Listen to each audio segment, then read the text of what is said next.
This podcast is brought to you by HEC Paris. So what are we going to do in this course? Well, as I told you, there's a lot of things going on out there, in here, everywhere. What I'm trying to do in this course is giving you an understanding of these changes in the marketing field. More particularly, we will look into real-life examples. We will look in particular tools so that you understand even better how things work. And I'm a very hands-on person, so think you learn most by doing. So the whole course is been built around exercises, cases, and definitely also a real-life case. We will have, in the second half of the session, a company representative from SFF, the mobile operator, coming here to present a case right at this moment that they're facing, and we're going to ask you to work on that case with them. I have to warn you a little bit because I found out 1 week ago that they were not able to speak English. So the most elegant solution I came up with is that we will have a simultaneous translator here who will, well, you don't worry, you don't need to be with headsets on and everything, but we will have a simultaneous translator. The slides will be in English. Everything will be registered, so you will be able to read it afterwards. We will take it step by step. I'm sorry really about that, but in a 1 week time I was not able to find another case where I did find people who were able to speak English, and I know that half of you does speak French. So I'm here, I'm also Dutch, I will help you understand. Definitely my personal objective also is sharing my enthusiasm about all this. But considering that it is elective and that you've chosen this, I suppose that you're enthusiastic too, so we can feed each other's enthusiasm. So, what are we talking about today? What are we talking about in this course?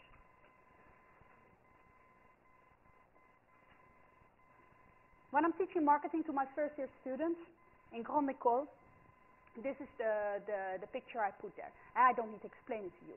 Marketing system, we have a collection of sellers, a collection of buyers, they're exchanging services, goods for money, and they do so on the basis of information that they've distracted from the market, and they're communicating back the benefits to the market in the hope that people choose their offer rather than a competitor's offer. What we're talking about particularly in this class is how the internet has affected the communication side. Companies communicating with their customers.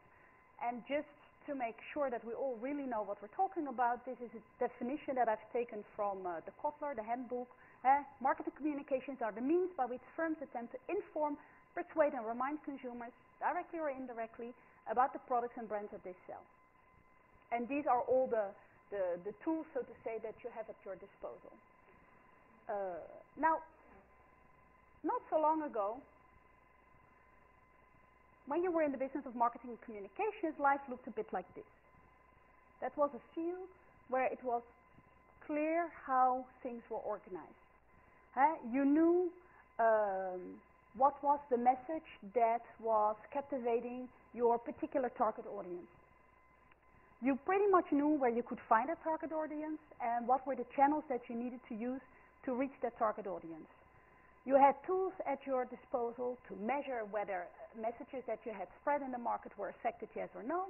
And you were pretty much in charge. You were the farmer in charge, deciding, I'm riding this road, I'm riding that road, I'm riding that road. Today's marketers say that they feel like they're facing this. It is a jungle. They have no idea anymore where their consumers are. They have no idea anymore if it's them or maybe the consumers that are in control of things, and a lot of times actually it is the consumers that are in control of things. It's not so clear anymore where they can find them. It's definitely not clear anymore how they should talk to them. Informing, persuading, is that even words that are still applicable in today's market, something that we really need to start considering. So a lot of marketers feel this, and I definitely can tell you that SFR, for example, is feeling like this, hoping to work with you to be educated at the same time with you to maybe benefit from insights that you have that they haven't thought about. And I hope so also that for you, when you will go back to your companies or you will find new jobs, you consider maybe it will be not as neat as it was before, but at least you will be able to find the path in this jungle.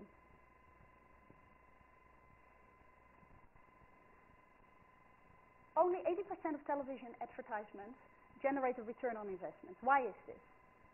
Let's start to untangle a little bit what is going on with the traditional media. Tell me.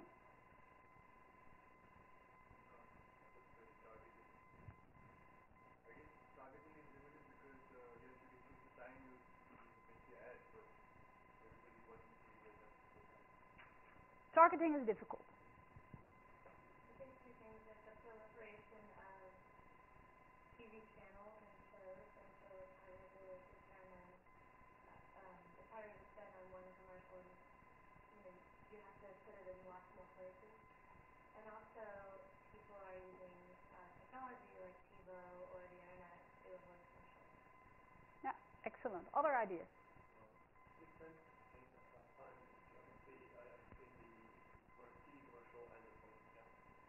Yeah, definitely. Definitely. It's not close to where people are actually making the decisions. Media consumption is becoming more and more fragmented. So you don't know who will consume what media in a particular way. Yeah.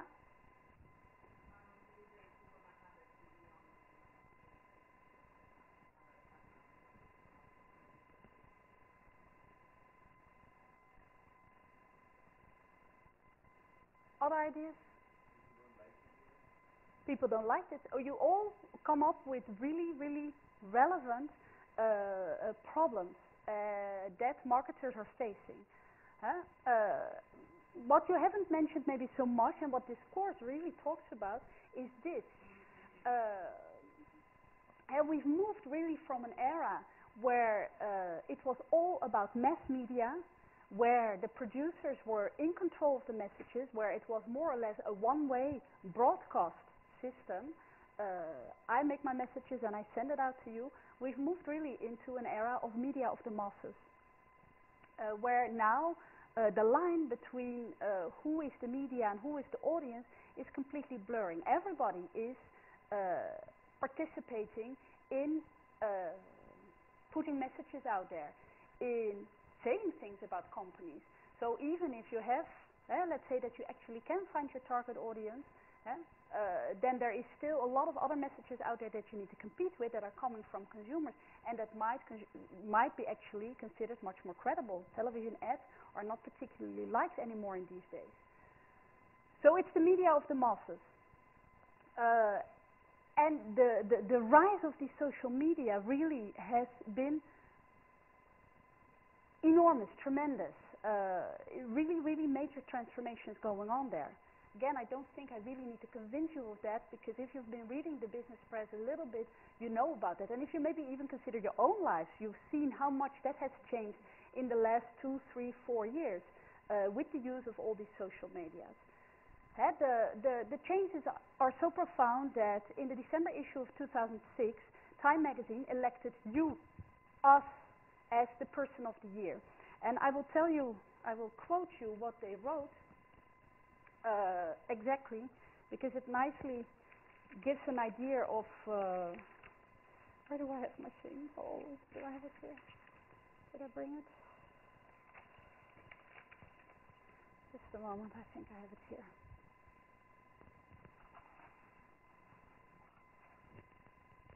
Here it is. Their reasoning to elect us, you, is: look at 2006 through a different lens and you'll see another story, one that isn't about conflict or great men. It's a story about community and collaboration on a scale never seen before. It's about the cosmic compendium of knowledge Wikipedia and the million-channel people's network YouTube, the online metropolis MySpace. It's about the many wresting power from the few and helping one another for nothing, and how that will not only change the world, but also change the way the world is changing. Silicon Valley consultants call it the Web 2.0, December 2006. like a very common word now. At that time it was still pretty new. They call it the Web 2.0, as if it were a new version of some old software. But it's really a revolution, and we are so ready for it. We're ready to balance our diet of pre-digested news with raw seeds from Baghdad to Boston to Beijing. You can learn more about how Americans, or for that matter any other person, live by just looking at the backgrounds of YouTube videos, those rumpled bedrooms and toy screen basement recreation rooms, than that you could from 1,000 hours of television, network television. And we didn't just watch, we also worked like crazy. We made Facebook profiles and Second Life avatars, and we reviewed books at Amazon. We recorded podcasts. We blogged about our candidates, and we wrote songs about getting dumped. We camcordered bomber ROMs and built open source software. So we did a lot of these things, and it's already, again, to tell you a little bit about all these developments going on here. It's all about MySpace and Second Life. Now it's all about Twitter and about who knows what, and tomorrow it will be about something else again. So developments are going very, very fast. So to get a little bit of a sense of how well you are into this Web 2.0, how many of you are blogging?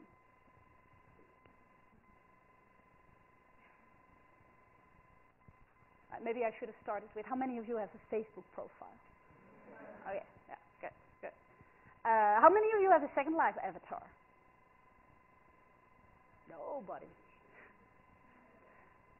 I do. It's not really active anymore, but okay, I do. How many of you are listening to podcasts? How many of you have made podcasts? How many of you are contributing to wikis? How many of you are writing reviews online? What haven't I said yet? How many of you are using Twitter? Reading? Writing? Oh yeah, okay. How many of you are tagging? Digging things?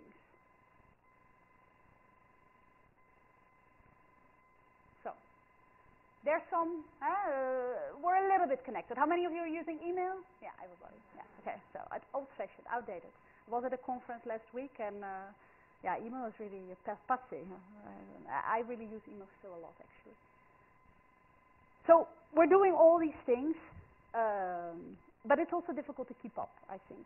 And again, in this course, you will have an opportunity to invest some time in these kind of things. What is the big revolution? They're talking about the big revolution. What is the big revolution? So to go back again to the Web 1.0, the web as we came to know it, that was a pretty corporate-dominated web. That was pretty much a library of documents.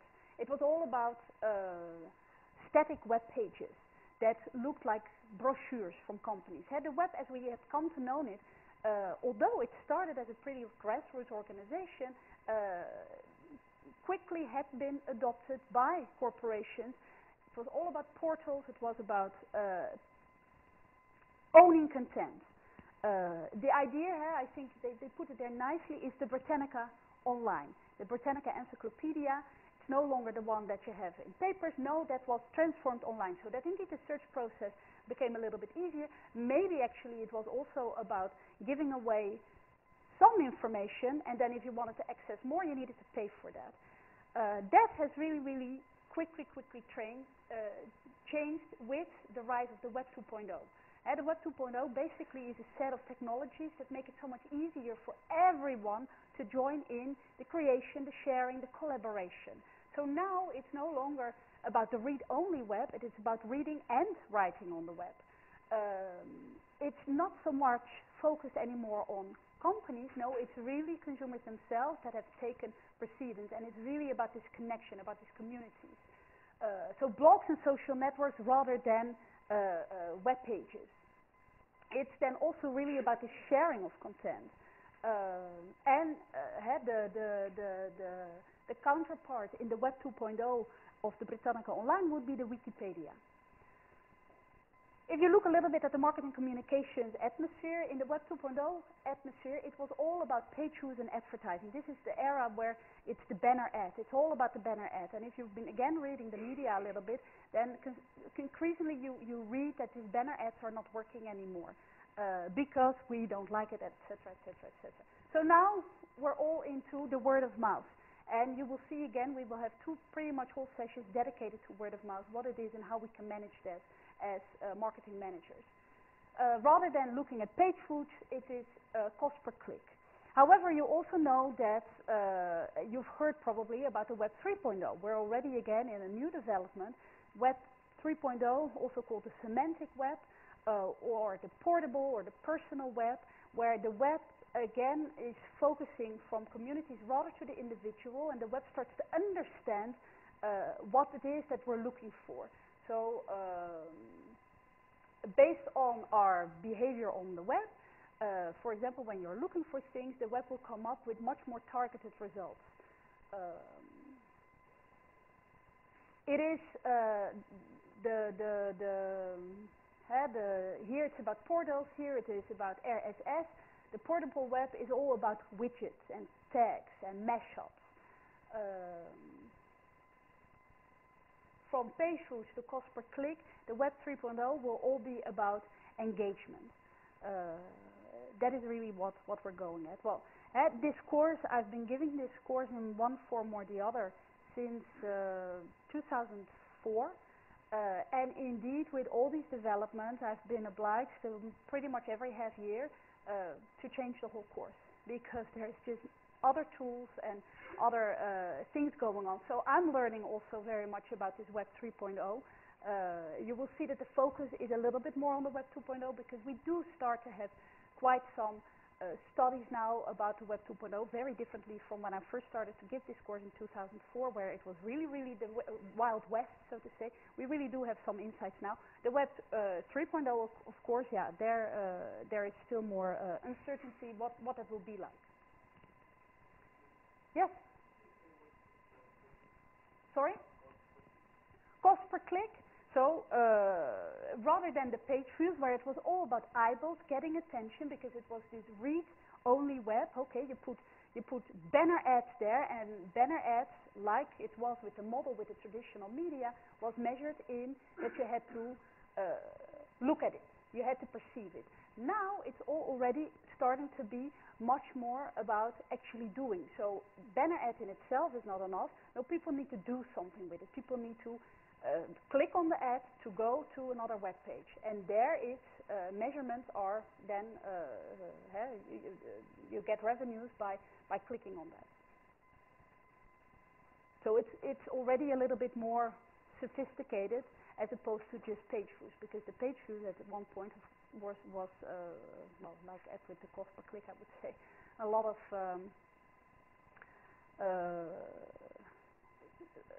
empty measures. What you say with the television, you can have the television on but not really be watching, and it's the same with all these things. If you click at least on it, although there is a whole bunch of people out there that are being paid to just click on things in order to generate revenue. But yeah, that kind of fraud will be there one way or the other. Don't hesitate indeed to ask me questions, interrupt, please. So, why have these traditional media, television ads, only 80% return on investment? Because there is less and less attention. These are actually numbers, and I don't have more updated numbers of 2004, so the picture now will be even more worse. But the younger target is spending way more time now on the internet as opposed to these traditional channels. So if you are a traditional television, radio advertisement, you're no longer going to have eyeballs anymore, because your customers are just not using these media anymore. What you didn't mention yet is that this cost of mass media have gone up tremendously. The splintering, definitely, that was also measured. In the 1960s, you could pretty much reach all your audiences by putting your commercials in 4 television networks in the US, or in France and the Netherlands, it was more or less the same. Now, that is not at all the case, because it is so splintered, fragmented. So targeting is very difficult. You mentioned that. If you put these two things together, you will see that there is a real problem in how advertising budgets are being used, because most advertising budgets, because it is so expensive, goes to television advertisement. However, where are your customers? What are they doing? Most of the time, actually, they spend online, and that is even time excluding email. So it is, there you start to see that there is tensions that are no longer viable.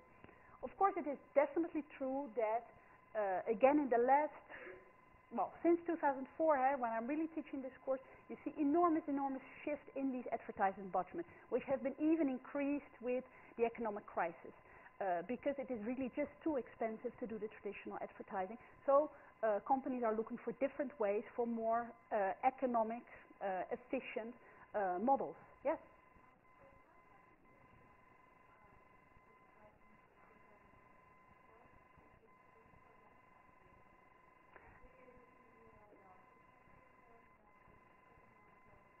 Very good question. Very, very good question.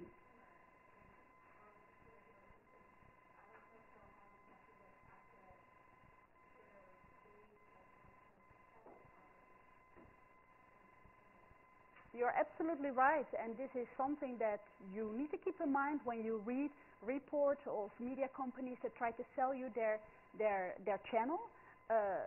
If they come up with numbers, you need to be indeed really more careful. Like, what does it really mean? Have they really looked at things? Maybe you can come up with new measures to look at this multitasking, because it is indeed definitely true that maybe if I'm teaching my 18-year-olds in the Grande École and I don't want them to do other things at the same time that they're listening to me, maybe I'm wrong, because indeed maybe they are able to do that. Maybe they, and let me not say anything about your capabilities, maybe you're able to do that, to do this multitasking. So indeed, this is again these transformations that we're going through and that we need to think about as businesses. So coming up with more sophisticated measures is definitely something that we can discuss in this class, or that you can have ideas about, write your thesis about, whatever. Find a hole in the market, so to say. And here you already start to see that the big spenders on advertisement, for example, Procter & Gamble or Time Warner, are more and more, well, here you don't actually see the shift, but I can tell you that the part of the advertisement budget that they put into online and events have increased as opposed to the print and television spending. And actually, what do we have? To get some recent news in here, October 7, there was the announcement that in the UK, online spending surpassed television spending for the first time ever. Now, of course, there's been some critique on this measurement. It's all about measurement and how you're convincing people, because they say this online also is it's ads and it's search, they pile up everything, but it still gives you an idea of how the big companies are really moving their budgets more to the online world as opposed to more this traditional media.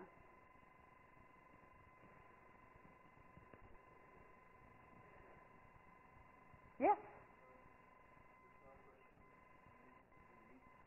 As more companies go towards online advertising, do you think the traditional advertising will become cheaper, and you might have some companies going back to TV advertising because there's lesser competition there? I'm not necessarily sure that it will become cheaper, because it is also just expensive to make movies and all that kind of stuff. I definitely think that the online stuff will become more expensive as more and more companies are starting to vie for eyeballs there and for consumer engagement. So maybe the difference will become less, and that might then again impose people to move back to the television. If you really want maybe my very personal opinion, I'm not really sure that the television broadcast medium had this idea of this one-way communication is the future. It's not in my place to say it's dead or whatever. I don't think that is true either. People are still interested in being entertained, but it can never be only that. So it should be in support with other things where maybe you engage your consumers more actively. So again, some figures on recall of television advertisement has been dropping really tremendously if you compare the 1960s to 2003, and then compare to the costs that have gone up. And so this is the situation that traditional marketers are facing with. It costs way much more to get your ads out there in the traditional channels, and recall has been dropping and dropping and dropping and dropping. You mentioned that maybe also you say people just don't like ads. No, and they also don't trust traditional advertising anymore. Also, since studies that have been done in 2002 and 2004 showed an immense drop in consumer trust in traditional advertisement. More or less, we've had enough from it. We've had enough from being shouted at, from being bombarded with messages everywhere we go. Every time we put on the television, the radio, or whatever, we have too many messages surrounding us, and people are more or less fed up with it. They do not believe it anymore.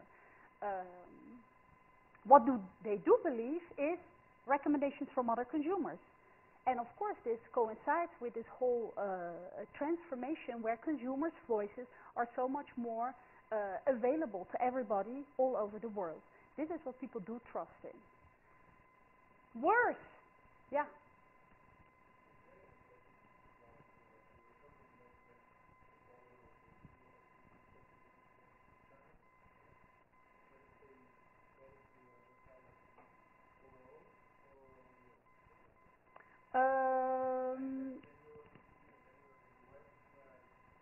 Yeah. No, indeed, I have a report here that indeed tells me, it's a recent report, April 2009, that advertisement recall or message, brand recall and message awareness, indeed are higher if you use both, if you have TV plus online. So it is. I think this is really what we're starting to see. It's not a or situation. It is an and situation. You try to do both. Yes, according to that study, yes. I will get you the details for next week. I will to tell you if it was targeted in a particular industry and that kind of stuff, or I can look at it in the break and I can tell you that to give you a little bit the context of that figure. But it was a Nielsen report, April 2009, that says that indeed it is better to do both. Yeah. On the trust piece and people being bombarded with so much information or with so many messages, especially advertising, do you think that maybe there's an element of a trade-off that customers are now unwilling to trade off their time with a boring message? Whereas I think people really like entertaining messages like that. The commercials in the U.S. were a great example of that. There's some other fun commercials that people kind of, like they appreciate it and it makes them, it's like the brand has to give you something. And if it's entertainment, fine, but if maybe it's a shift from feeling like they're educating you. We don't trust them, but if you can entertain me, that's at least a trade-off for me paying attention or something. No, I think that is definitely true. We're moving in this age of entertainment, and it depends also who you're talking to. Because if you look at the numbers, it is indeed the younger guys and the women that are likely to be more open still to advertisement, and then particularly entertaining advertisement. So in that, and maybe that is also an answer to your question. It probably, rather than saying in general it should be like this, you always need to see what is your target doing. Where is your target, and in which channels are they likely to want which types of information? And indeed, rather than having the automatic response of shouting at them and telling them that your offer is really so much better than that of the competitor, you might need to come up with entertaining ways, because when they are on a YouTube channel surfing around, that is the mode they're into. That is the kind of that is how they digest information. So then if you're there with your shouting article, which is happening now on YouTube, right? You have the banner ads there again. How many of you are actually clicking on these banner ads when you watch these YouTube things? You do. Sure. I will of course distribute that to you. No problem. I do that after the class rather. It will be online. We have a website for the course where everything is available. Yes. Yeah.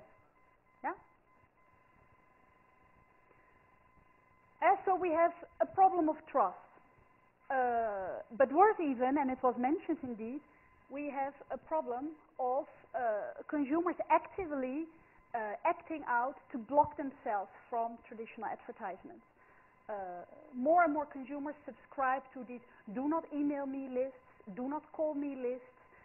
More and more consumers are subscribing to TiVo or recording their programs or watching them online through iTunes or whatever, so as to not be bothered with these advertisements. And then, when you're a traditional marketeer, you're faced with a serious attention deficit, right? Time shifting, ad skipping. You have the TiVo, you have the satellite and the podcasting, which is the TiVo of the radio, and then you have the RSS and the blogs, which is really the TiVo of the internet.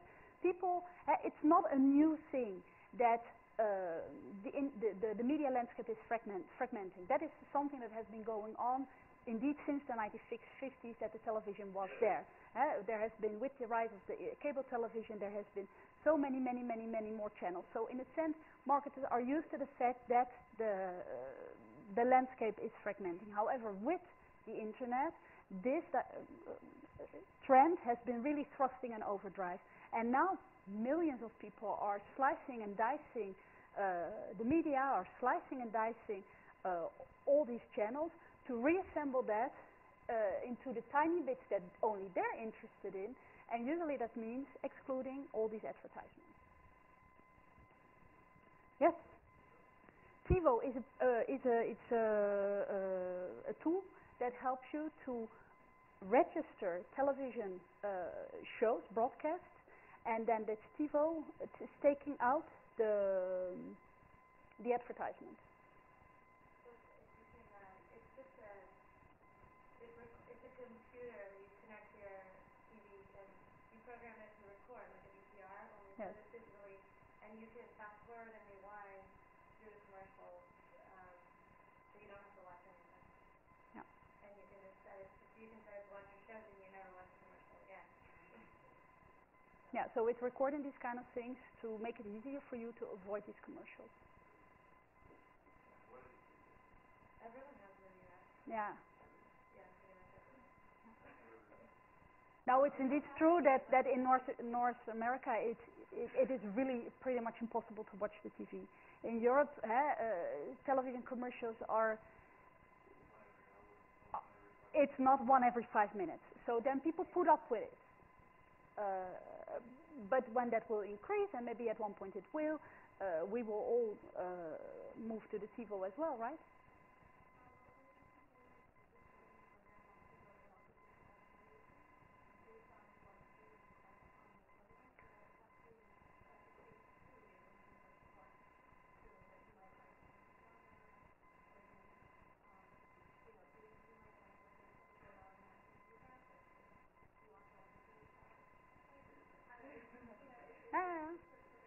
Which is, again, a little bit how the semantic web, the Web 3.0 is supposed to work.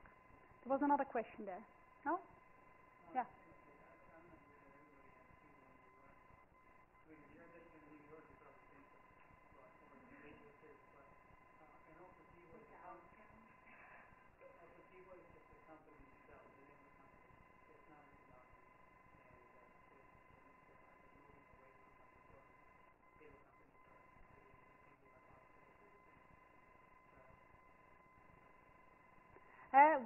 Indeed, what is important to take away here is that consumers are actively trying to block out advertisement, one way or the other.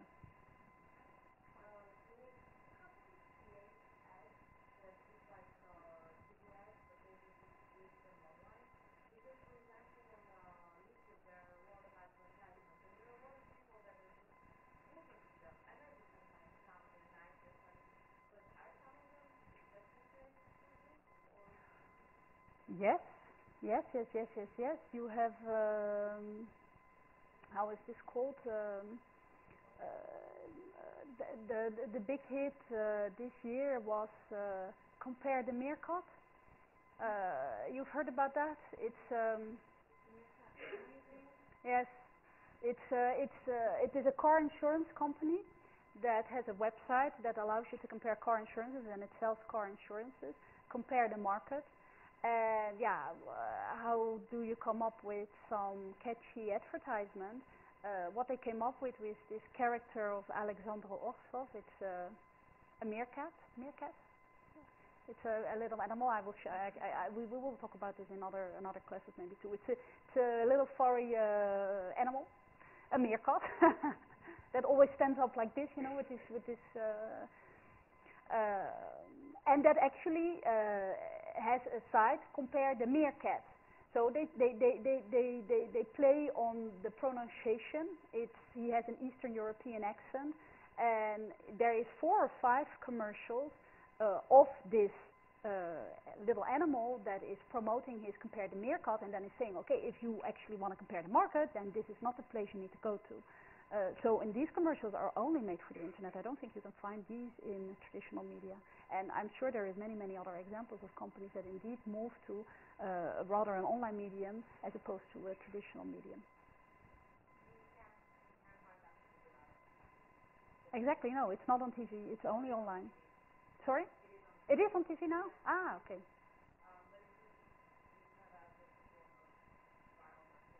Sure, yeah.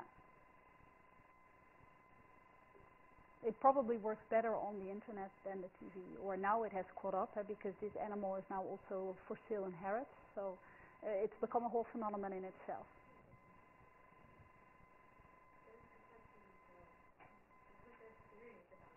Yeah. Yeah. Very interesting. Oh. So problems with traditional marketing is there is cost issues, lack of trust, lack of interest, and targeting difficulties. Now, of course, there is new opportunities, also new challenges. You all know this one, right? This is one of the first, I would say, viral promotions. Let's go here, see if it all works. The experiment with Diet Coke and Pepsi. We will watch it.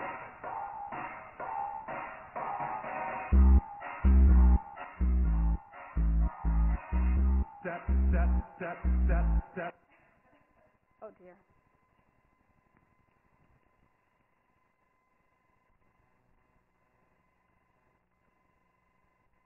Oh dear.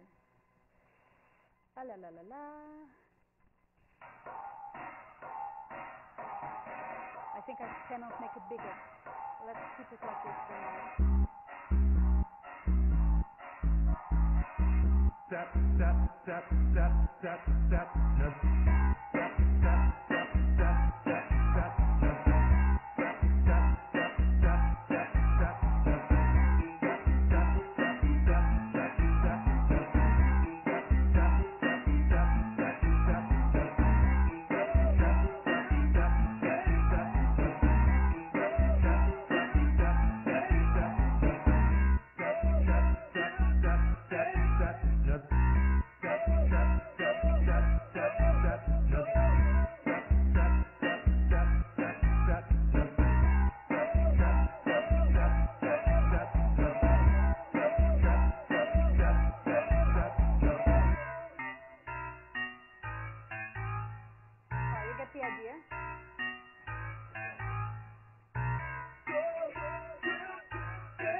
So, it was an amateur video making this experiment that kind of got picked up, and there were many more people that thought, oh, this is cool, I'm going to try too, make a video of myself, put it online. Coca-Cola company decided to leave it as it is and didn't do anything on it. Mentos thought, hey, wow, this could be something. They created a microsite, invited people to actually to engage in this experiment, and before you knew it, there was about 10,000 of these movies. You can find them on YouTube and everywhere, and there was an amazing online buzz that, according to the vice president of marketing of Mentos, was worth $10 million. And also, according to a Business Week report, Mentos sales went up because everybody was experimenting, right? So you needed a lot of Mentos. And we hope that they also ate it afterwards. So, free promotion. However, on the internet, you also have the opposite to that. You have free negative things. And one of the first ones there was kryptonite. Have you heard about that one? Kryptonite is a lock for bikes, and someone showed that you could open this very sturdy lock with a big pen. I'll show you.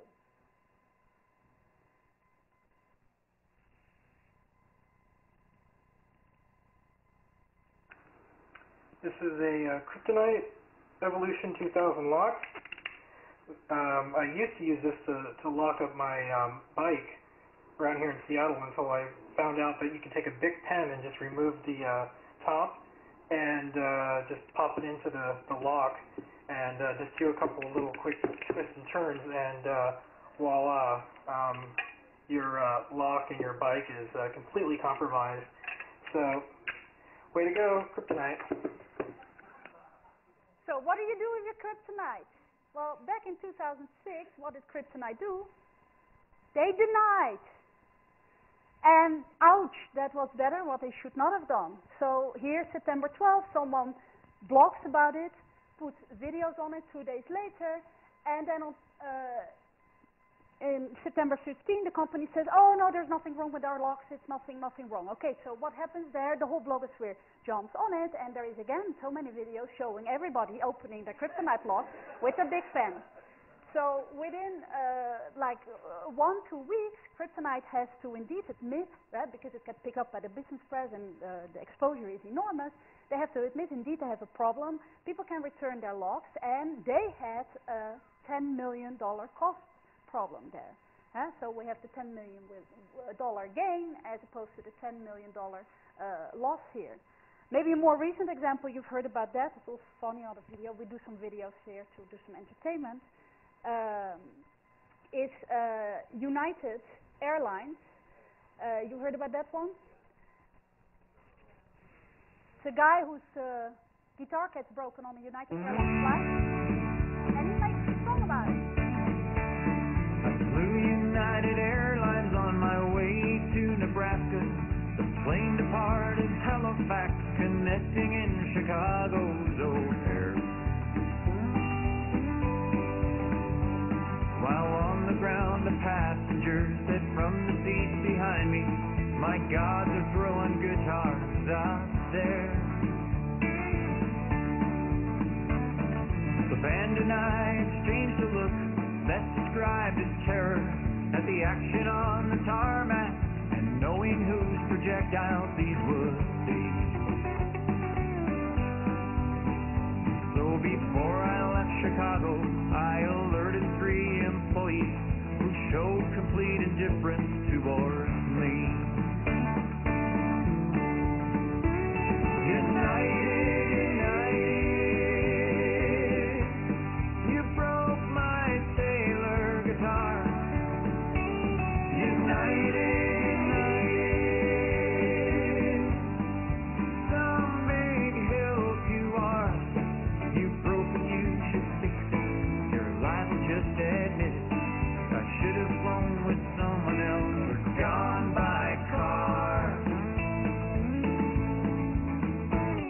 United breaks guitar. Well, you get the idea. So what happened here? Actually, the guy tried to get reimbursed. He complained, but he couldn't get any response. And then he said, okay, you know what? I'm going to make not only 1 movie, I'm making 3. And within 10 days, again, it got picked up by the media. Within 10 days, the guy had 3.2 million views of the video and 14,000 comments. So United definitely again had a problem, and of course they contacted him and they reimbursed him for his guitar and whatever. And his music career got a big boost. So there's the negative and the positive there, right? Sure.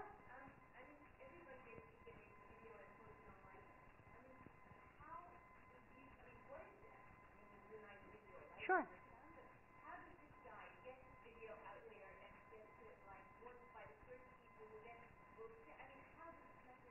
Yeah, that is the million-dollar question, right? Actually, next week we will talk about that. We will talk about what we do know already about getting things viral.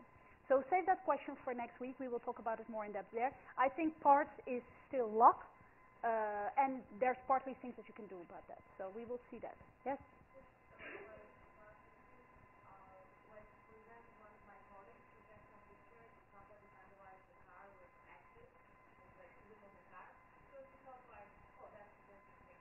She sent it to the nice guy to send it to all of his friends. An hour later, that's in Bulgaria, an hour later they're on a Russian website. Yeah. And like 2 hours later they have like thousands of views. But then people, it's interesting, they will send it to other people. But it was amazing. It was very quick for like 2 hours. There was no doubt that people get all this Oh, good example. So indeed, let's keep that in mind also to discuss a little bit more about what it was exactly, except for only the network. If there were other things in the video, maybe that helped. Violent pictures. Violent is the word here. I think we need to remember. We learned something about our nature as human beings too, right? Yes. What are the things that little messy as in a legal aspect? For example, you mentioned that the error decisions that you care, but if you make more drastic comments, then companies don't really agree with that. What happens in that? But again, it's out in the open. We're making the rules as we are living, as we are living out at the right moment, so to say. If United Airlines does not agree, they need to come out there with their message, and it needs to be believable.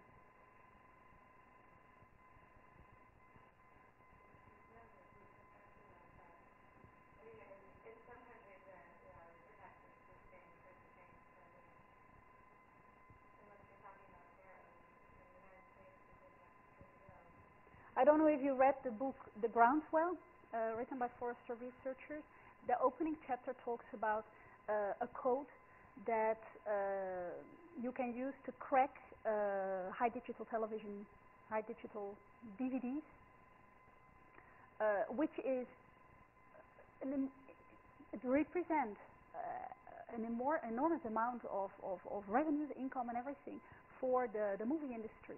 Which it's the code that really represent everything to them, right? If you can crack this code, you can copy the DVDs, and they lose their market, so to say. This code had been posted on Twitter, or no. Where had it been posted? Well, I will get the details to you next week. It's been posted online somewhere, and of course, the whole industry jumped on it, and it said you need to take away the code. So the site where it was posted indeed decided to go with it and take away the code. However, the book very nicely explains that in today's world it is impossible to have, if there is something that has been online, to just remove it and then it's gone. No, the code had been copied already and had been put on other things, and actually in the end even the website that had posted the code gave in to their community that was telling them, okay, this is what we are, this is what we stand for, and they say, okay, we go with you even if we need to fight the legal guys. We indeed believe that sharing this code with you is, I need to tell the story, I think, a little bit more. Now it indeed sounds like a renegade thing, which probably was, but the code was out there and the movie industry could do nothing about it, even though legal was trying to. Sure.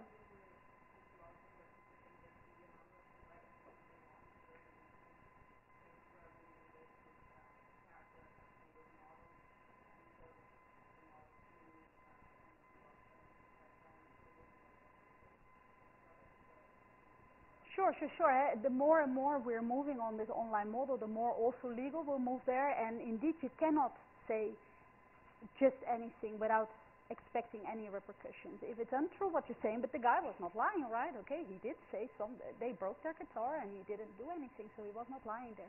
There you needed to do something. If people out there lie about your company, then your job as a marketing manager is to get out there as well with your part of the story and be more believable, right? Okay, so let's try to move it up a little bit. In 1999, 4 academics wrote a little book consisting of 99 thesis statements where they pretty much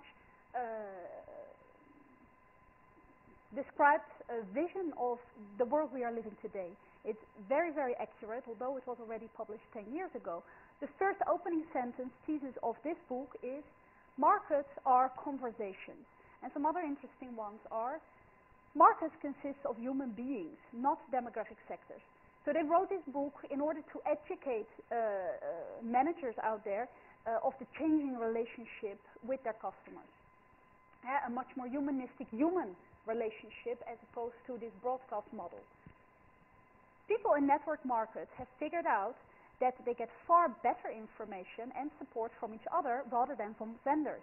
Think about kryptonite. No, there is no problem with our locks. Yeah, there is. And whether the news is good or bad, they tell everyone. Think United Airlines guy, Dave Carroll. People will no longer settle for the 4-page brochure for websites with eye candy, but with really lacking any substance. No, they want you, the company, to come out of your trip, drop your trip, come out of your neurotic self-involvement, join the party. Not only be making advertisements for which you get a reward, an award at all these advertising agency, big hotshot parties. No, the world is changing. This is, they say, wake-up call. So, we've all learned about the 4 P's of marketing. I think it is time that we're adding a 5th one, which is people. And people are not just the 5th one, people are in the middle. This is what you need to manage. It's not only your customers, it's also your employees. You see more and more things talking about employees that are also involved in the social network side. It's very important as a marketing manager, a manager in general, to manage these kind of things too. So people is the 5th P, and maybe the 1st P, I need to say. Yeah?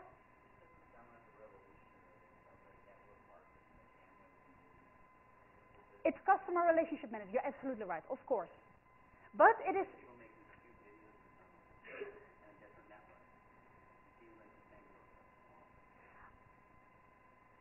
No, I don't agree with that.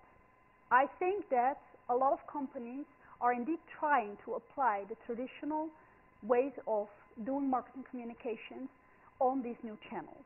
But if they're doing so, I think they misunderstand what is really going on here. And there is really something going on here that is more profound than that you can just apply traditional way of doing marketing to these new channels. There is this whole power going on with people talking and other people listening to that rather than only the marketer talking, which was really the case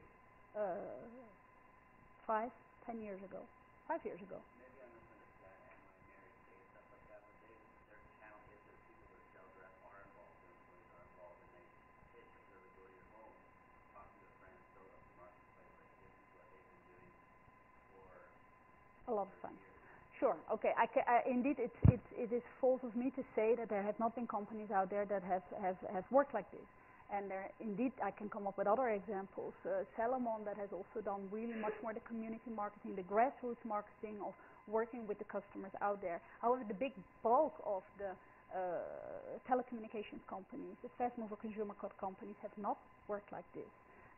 And they are slowly adapting to this new reality. And learning indeed from companies like the one you're mentioning. Sure. I'll get you. Maybe it's different in that they're not volunteers. Like if you work for one of these network marketers, then you're not a volunteer. You're in it for the money. Whereas this people element here is in it, they're just expressing themselves a lot of times. Sure. I just think like the money is what they get, right? Like in Hamlet stuff, they're there for it. But like you still get a reward. Like if you're a blogger, you don't get money maybe this has a new career. Like if you do big pages, you get attention and status and yeah, it's a very similar reward. Maybe it's some aspect of the reward. Sure. Yeah. That is important also again to keep in mind. This system. You had a question? I was just going to say, I think, so many of the technology that we have is another channel of doing a graphic marketing engagement or personal. So I think the fundamental difference is that consumers are essentially more powerful now. Yeah. And therefore, the brand needs to communicate with them, and it's a very network communication than it used to be with technology, and it's more about communicating through networks, network, network, Facebook, That is really the message. Yeah. So let me go through quickly the last 10 minutes, 5 minutes, what we're going to do here. Well, social media, I will leave that. We will leave this. Let's go a little bit to what the course is about. In this reality, the way I've structured the course is that we have 2 sessions that are broadly organized around the theme of word-of-mouth marketing, and there's 2 sessions that are broadly organized around the theme of community marketing. There's something to read or do for every session. I made podcasts that give you some background information about a particular topic, and we will discuss 2 cases. So broadly, we will discuss in the first session word-of-mouth marketing. Who are then actually these influencers? We will talk about the viral thing aspect. How can you make things viral? We will talk a little bit more in depth about what you're going to do if there is negative word-of-mouth spread about you on the internet. What are the tactics? What are some good or bad examples on how to react to that? And we definitely talk what is very important and how you can measure that. You can all call back to your companies and say, okay, I had this wow course and now we're going to do Web 2.0 marketing, but everybody will tell you, okay, so what is the return on investment? There's more and more being written about that, so we will address that. In the second session about word-of-mouth marketing, we will take a little bit of step back and we will take a little bit more philosophical approach to understanding of what it really means, how the market has really changed. What does it mean if your customers all of a sudden become part of your value chain, so to say, if they become part of the ones that are spreading the message, they become semi-marketers. So this market logic meeting community logic. We will talk about the ethical aspects of if you're a marketeer and you're interfering in these communities, what can and can't you do? And on the other side also, if you're a customer, what is it now that is expected of you, and where can you get into trouble? And we have a case there. Community marketing, we will talk about really what is this community, so make you understand that better. Working with the community, co-creating with the community, what you can do as a marketer to listen into its community. And we have, more particularly in the last session, where we will talk about these tools of social networking, virtual worlds, blogging and podcasting, and again we have a case. So, broad sketch of the course. I made a course reader, as you see. You've all, I hope, got it. There's a selection of articles for every session. I don't require you to read them. I put them there for your information. I think I made a nice selection of management handbooks, academic articles, as well as interesting or relevant business press things that give you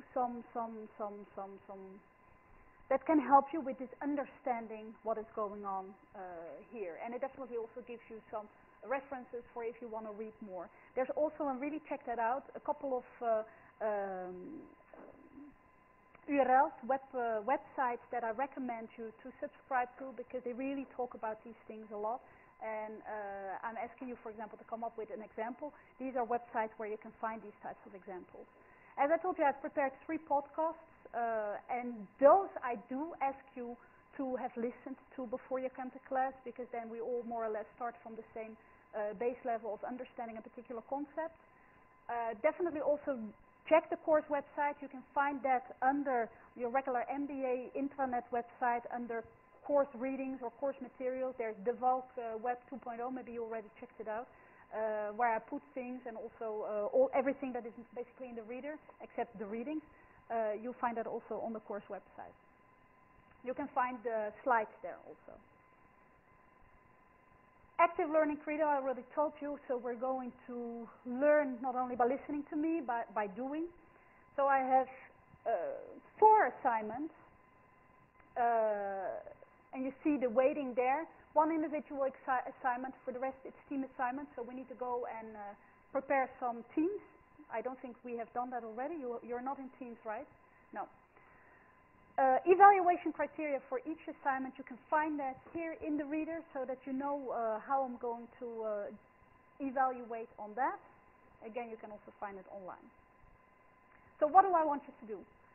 Individual assignment is a Web 2.0 literacy diary. That is how I call it. As I've been pointing out, developments are going really, really fast. And we're learning these social media on the go. However, a lot of us, as we made a little poll, have heard about things but have not necessarily tried it. In order to be sufficient as a marketer, to be efficient, to really understand how you can use these media, you need to be literate. And a lot of us just don't have the time, don't take the time to educate themselves in using these new media. So within this course, I'm going to give you the opportunity in the form of this assignment to dedicate some of your time to that. So I want each of you individually to choose a social media Web 2.0 thing, whatever. I don't care what it is. It needs to be something that you're not currently using or that you're not really using. So it can be blogging, it can be podcasting, it can be tagging, it can be Wikipedia, it can be Facebook. Well, that you pretty much all did, but maybe you're not actively doing it. I really don't care what you do. It's up to you to decide where your interest is most. And what I want you to do is to every week for the coming 6 weeks during the course, I want you to invest some time in starting understanding this tool.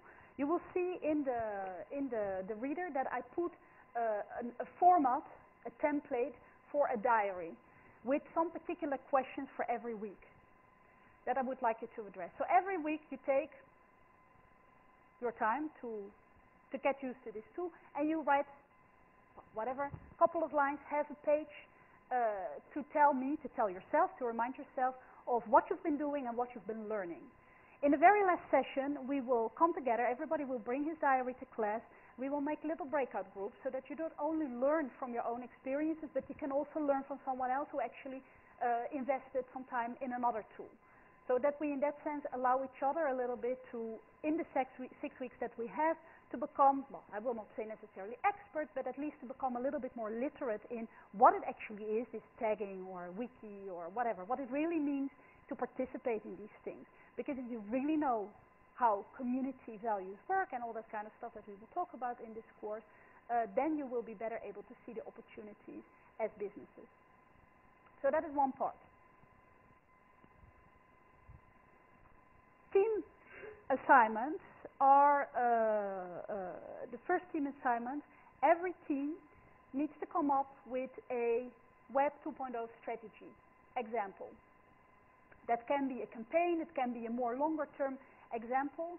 I also don't care so much about it. It is what you find interesting to bring into class to discuss more in depth.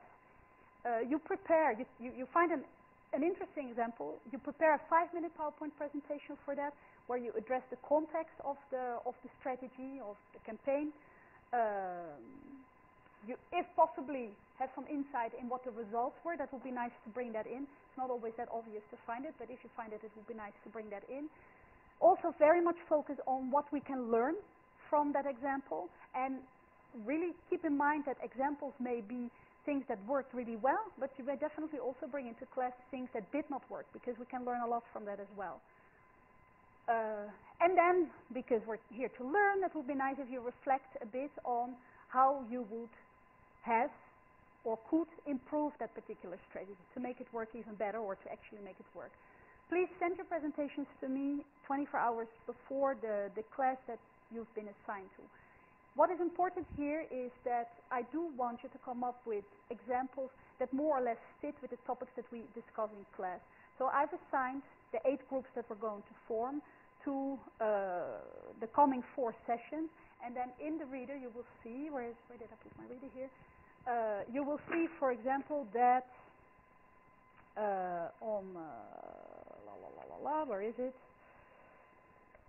That Team 1, for example, needs to come up with some sort of an example that relates to, that talks about viral marketing, buzz marketing, conversation creation, or word of mouth.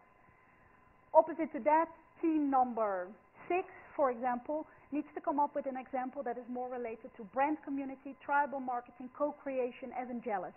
And so there you still have some some leeway in finding examples that interest you particularly, but I do ask you to make it more relevant to the class topic, to stick a bit to these broad themes. So here, this is the thing. Note, I'm sorry, that the dates that are in the reader are wrong. So these are the correct dates. So maybe you want to take your reader and change that so that you really know which are the dates that you want to do it in. I'm sorry, I mixed up with another class that I'm giving at the same time. So these are the correct dates, not the ones that are in the reader.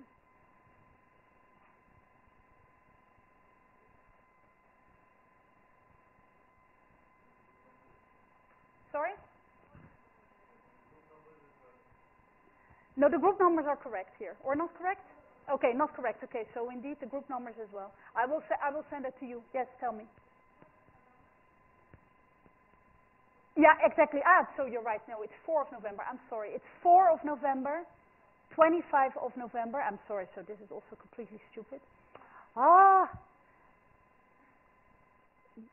Thank you for pointing it out to me. No, we have a class indeed next Wednesday, 4 of November. I don't know, but I've been so mixing up with these dates, it's impossible, and I cannot see my own mistakes anymore. Should not be that difficult, but yes, apparently it is. No, we have sessions on the 4 of November, the 25 of November, the 2 of December, and the 4th of December. So that means that we have 2 sessions in one week. The 2 of December is on a Wednesday morning, but then the 4th of December, I will see you on Friday afternoon. I will be the one that leads you into the weekend.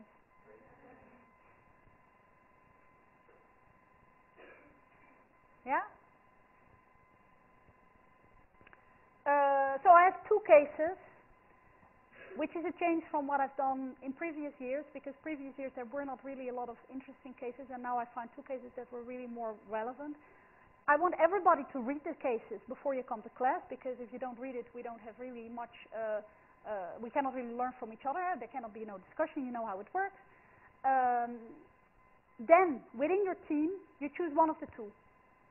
And one of the 2, you prepare a case report. I don't want you to write extensive reports. 2-3 pages is enough. In the cases, there is a decision problem. Describe what the decision problem is, and you come up with strategies. Actually, you're the MBA student. I don't really probably need to explain you a lot how cases work, right? In the Chronicle, it's a little bit different. So make sure that you substantiate the recommendations that you're making. Yeah, privilege, analysis over description. I don't want to see you only have 2-3 pages. So you choose one of the 2. There's one about branding in Web 2.0, and there's one about Second Life. Why Second Life? We will talk about that. Why Second Life is important there still. And then we have the final project brief, which will be given, promptly after the pause, to give you a little bit of the organization there. You'll come up with a Web 2.0 marketing strategy proposal that consists of 2 types of output. You have a Word document in which you come up with a strategic proposal and an action plan. This is more detailed in the brief that will be given. And you come up with a PowerPoint presentation that more or less serves as an executive summary. The 2 things. The 2 documents are due at the same date. And that is on December 2. So that means that in pretty much 1 month, 5 weeks from now, it needs to be ready. Which also really means that you need to start working on this pretty much now. Final documents are due December 2. How we will organize this in the final session, which takes place on December 9, is that we will have 3, maybe 4, but let's say it will be probably 3 of you that are invited to present it in class. I've had models where we had everybody present, but 8 presentations in a row is really too much, and I prefer to keep a little bit more time for discussion with the company representatives who will be present.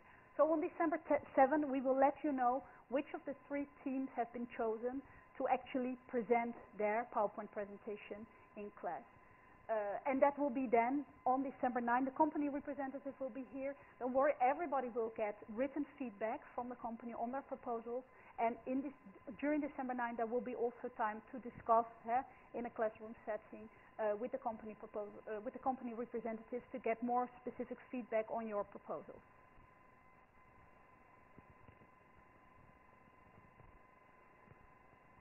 Important, but these things will become a little bit more clear after the brief has been given. Very important with this proposal is that I want you not to come up with cool ideas. Of course, no, I do want you to come up with cool ideas. However, what is more important is that you think strategically. You need to, it's not about cool ideas, it's about figuring out how these ideas work in a marketing objective. So think strategic and also be detailed.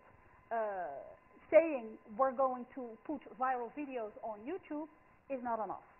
I need to know what type of viral videos, what is the message, how are you going to make it viral. So in that sense, I prefer you to do less and be more precise, be more detailed, as opposed to more.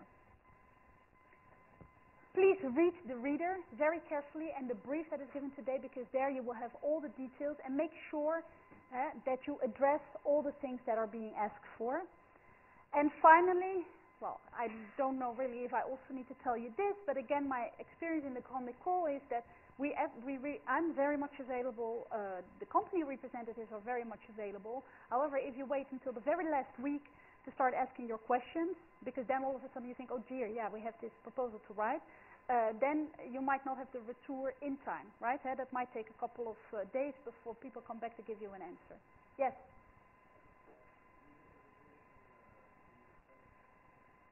No. So your output is actually, if you prefer, it may be in French, but they're okay they can understand English. Yes. I tend to speak English with them. They understand it. It's just that they're afraid to communicate in English. So they understand English, but they're afraid to communicate in English. So it's no problem whatsoever to write your stuff in English and to present in English. I'm counting on that. And indeed, actually, it would be better if you present it in English, because otherwise, again, I need to organize a simultaneous translator, right, to make everybody understand. Well, the example, you know what, I will show you that next week, so that you have an idea. We'll have a break now. Be back in 10 minutes.